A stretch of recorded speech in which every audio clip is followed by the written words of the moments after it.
Government whip व रुकन assembly जी बालाराजू ने जिले नागर कर्नूल के चंपेट मंडल के नादिमपल्ली देहात में वाक़े तालाब में रियासती हुकूमत की जानिब से मुफ्त सरबराह किए जाने वाले 1,25,000 मछली के बच्चों को छोड़ा।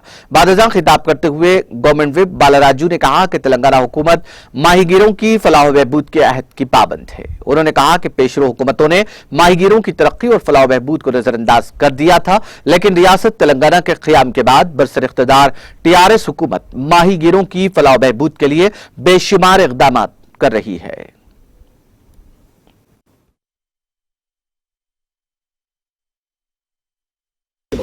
ముఖ్యమంత్రి గారు తెలంగాణ రాష్ట్ర ఏర్పాటు జరిగిన వెంటనే అన్ని కులాలను గత ప్రభుత్వాలు ఓటేసే ఓటు బ్యాంకులుగా ఓటు యంత్రాలుగా మార్చుకొని చూసినాయి.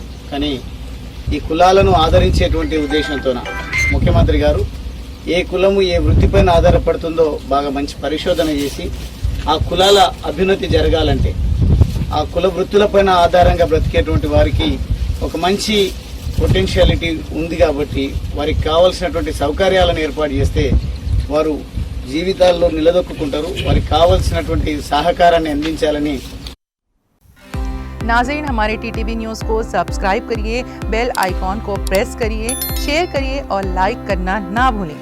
और किसी एडवर्टाइजमेंट से मुताल्लिक़ जानकारी के लिए हमारे इस नंबर पर कांटेक्ट कीजिए। हमारा नंबर है 9550102020।